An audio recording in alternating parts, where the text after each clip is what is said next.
Bonjour et bienvenue dans cette nouvelle saison, donc saison 5 et surtout dans ce nouvel épisode. Alors, l'objectif de cette nouvelle saison et surtout dans la continuité de ce podcast, toujours essayer de faire en sorte que même si ça va mal, que ça aille mieux. Comment déjà en transformant tout notre environnement, toute notre vie d'une façon meilleure, en tout cas meilleure pour vous, donc meilleur pour les autres, meilleur pour vous, et que ce soit toujours dans le positif. Alors comment reconnaître le positif du négatif? Vaste question, puisque le positif pour moi pourra peut-être pour vous être justement l'inverse. Donc c'est difficile parfois à définir. Ce qui est bien pour certains, peut-être pas bien du tout pour d'autres. Mais dans l'ensemble, on va dire que on retrouve les mêmes thèmes, tout ce qui concerne le négatif, que ce soit la méchanceté, que ce soit faire du mal aux autres, que ce soit les guerres, que ce soit les combats, l'injustice. En règle générale, quand même, on retrouve les gros thèmes.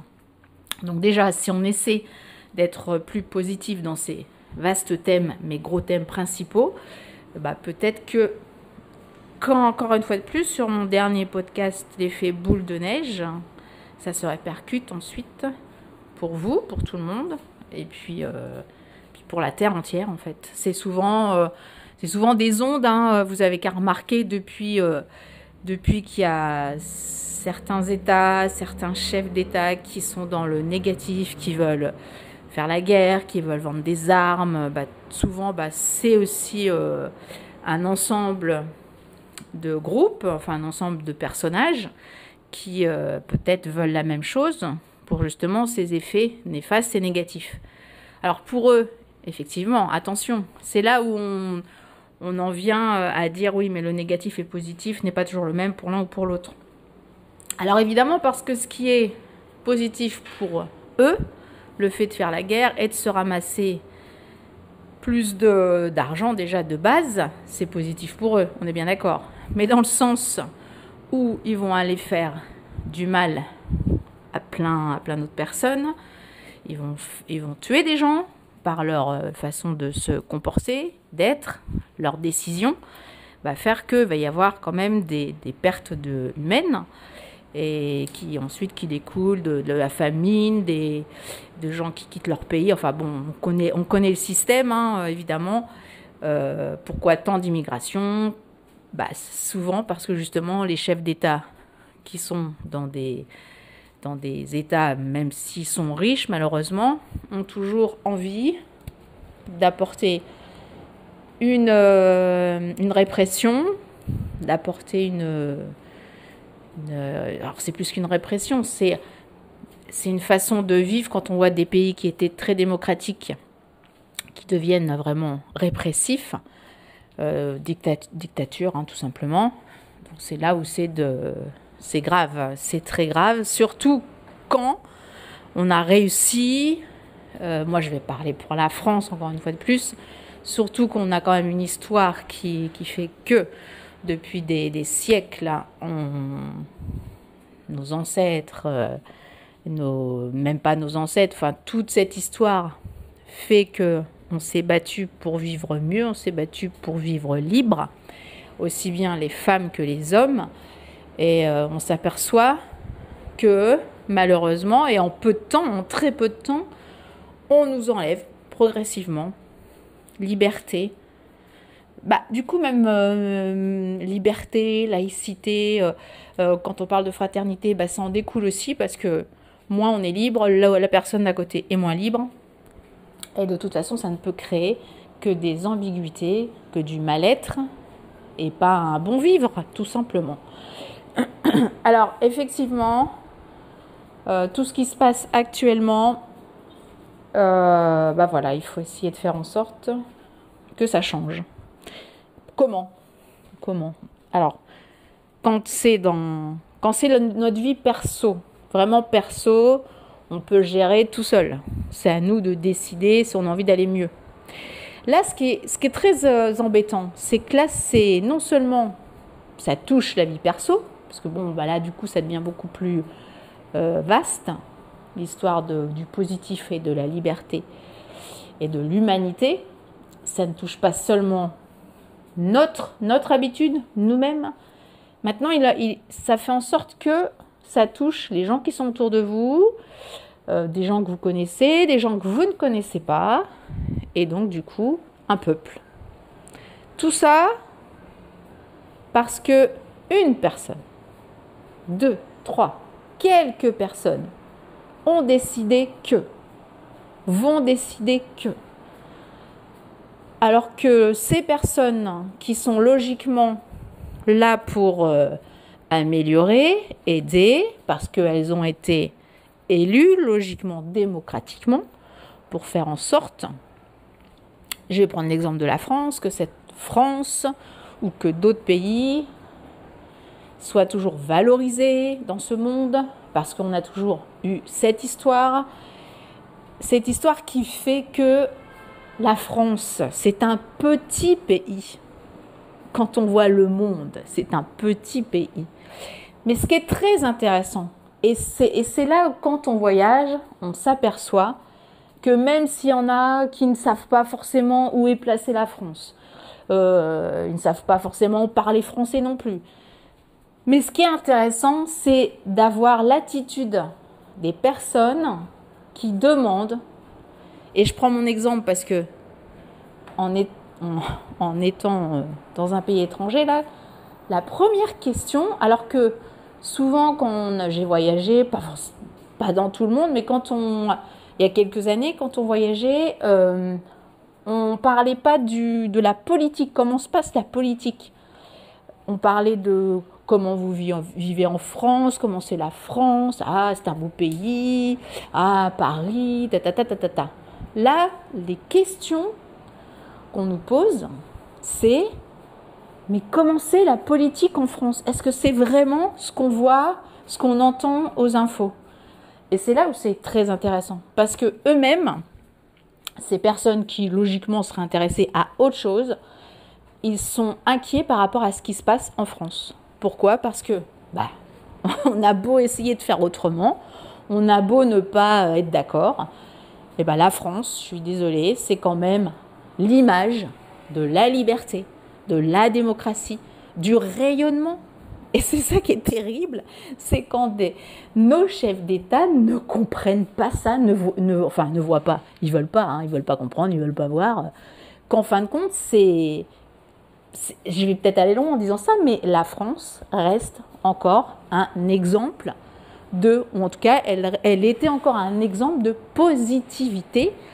Et pour qu'on prenne exemple, parce que dans sa liberté, dans sa démocratie et dans son ouverture d'esprit. Parce qu'il y a plein de pays, justement, ils n'ont pas ça ou ils n'avaient pas ça. Et le fait que la France ait ça, c'était vraiment un modèle, un exemple pour eux. Et là, ce qui se passe là, ou en tout cas ce que les politiques veulent faire, ou ce que l'Europe veut faire du coup, et ce qui est dommage, parce que c'est pareil, l'Europe c'est un beau projet, mais il faut que ce soit une Europe avec plein de pays qui participent, mais pour justement garder aussi leurs valeurs à chaque pays. Il ne faut pas que, comme certains le veulent, que l'Europe devienne un État. Il ne faut surtout pas faire ça. Surtout pas, parce que tellement les pays, dans leur identité propre, ils sont intéressants. Et c'est là où on est riche en apportant plein de choses différentes, tout en gardant cette liberté, tout cet art. C'est ça le plus important, plutôt que d'aller chercher à faire des guerres toujours pour détruire. Surtout que fabriquer des armes pour pouvoir se défendre, je peux le comprendre, mais en tout cas fabriquer des armes pour aller descendre les autres, ça, moi, à un moment donné, je ne peux pas, je ne comprends plus. Alors que, justement, assurer notre sécurité, oui, mais en même temps, développer l'art et développer cette liberté.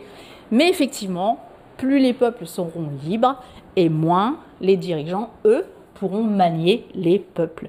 Alors qu'ils n'ont encore rien compris qu'à un moment donné, de toute façon, les gens, le peuple, est fait pour rayonner et être libre, parce que c'est comme ça qu'un pays est plus fort et plus riche aussi.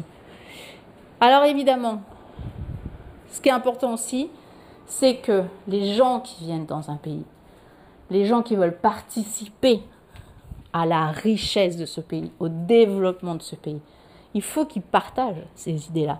Parce que si pour eux, la liberté, c'est pas important, la liberté des femmes, la liberté des hommes, la liberté de l'art, la richesse de découvrir d'autres choses, s'ils ne sont pas d'accord avec ça, et s'ils sont là juste pour justement profiter de cette liberté, de ce système pour la contourner, parce que dans certaines politiques, dans certains peuples, le problème, c'est qu'ils se servent de notre liberté pour, eux, amener leur non-liberté. Et c'est là où ça peut pas aller. C'est là où il faut faire des stops. Mais les stops, on aurait dû les faire depuis longtemps. Les stops sur les cantines, les stops sur la façon de vivre. Après, encore une fois de plus, c'est perso. Je ne vais pas rentrer dans les détails encore une fois de plus. Il faut que les gens soient d'accord avec cette liberté, cette ouverture. Sinon, on ne va pas dans ce pays concerné. Et comme, évidemment, les gens qui viennent forcément dans certains pays, c'est pas pour ces raisons-là, c'est pour d'autres, parce que on n'a encore rien compris, mais c'est aussi voulu. Je ne vais pas revenir dessus. J'en avais déjà parlé dans d'autres épisodes. Il y a des associations. S'il n'y a plus ça, elle n'existe plus non plus. Mais bon, il faut savoir aussi ce qu'on veut. Si on veut vraiment que les gens soient heureux et libres, ou alors toujours malheureux et pauvres, encore une fois de plus. Parce que la pauvreté, c'est ça aussi de vouloir la non-liberté, ça engendrer une non-pauvreté, une pauvreté justement. Et c'est là où il faut faire attention. Donc, liberté, positivité toujours, et essayer de dégager surtout ceux qui ne vont pas dans ce sens-là. Au niveau de l'ampleur d'un pays, de l'ampleur pour dévaster un pays, ça va très vite, mais je pense qu'il y a encore plein de personnes qui ne s'en rendent pas encore compte. Et le fait de rencontrer des gens qui habitent ici et qui ne connaissent peut-être même pas où se place la France, mais la France, c'est un symbole, de demander mais qu'est-ce qui se passe vraiment en France ? Est-ce que c'est vraiment comme ça ? Est-ce que ça va devenir vraiment comme ça ? Ça les inquiète beaucoup. Quelque part, le fait que ça les inquiète, moi je pense qu'il faut se servir de ça aussi pour réinverser cette machine, que tout redevienne beaucoup plus positif. En tout cas, que tout de suite, dès que vous avez des gens qui vous disent « Ah ouais, mais on va mettre qui ? Il n'y a personne pour remplacer machin, remplacer... » Il y a toujours une solution. Il faut se dire qu'il y a toujours une solution, et une solution en mieux. De toute façon, là, on arrive vraiment dans le pire. Et c'est pas fini. Donc, avant d'être vraiment dans le moins, le plus du pire, c'est là où il faut... mais soyez curieux, allez, vraiment, les étrangers, je suis sûre que même les étrangers là, c'est même sûr, parce que moi j'ai eu le cas aussi en France, les étrangers nous disent, mais qu'est-ce que vous attendez pour ne pas faire quelque chose, quoi ? Et des gens justement qui sont venus en France pour être libres. Et quand ils voient ce qui se passe, l'insécurité qu'il y a, ils disent, mais qu'est-ce que vous foutez, quoi ? Qu'est-ce que vous foutez ? Moi, j'ai quitté un pays pour venir en France pour être libre, pour les bonnes raisons donc. Et vous vous rendez compte de ce qui se passe ici en France ? Les gens, les étrangers qui vivent déjà en France, les étrangers qui voient la France de l'extérieur, sont inquiets de ce qui se passe. Parce que, quoi qu'on pense, quoi qu'on fasse, quoi qu'on dise, malgré tout, la France reste un exemple de liberté, de positivité. Et c'est surtout ça qu'il faut retenir pour la suite, si on veut vraiment garder cette ouverture de libre pensée, libre, l'arbitraire, là, vraiment, et surtout vraiment rester dans cette positivité. Ciao, je vous souhaite une belle soirée, une bonne journée, en tout cas, à très bientôt, ciao.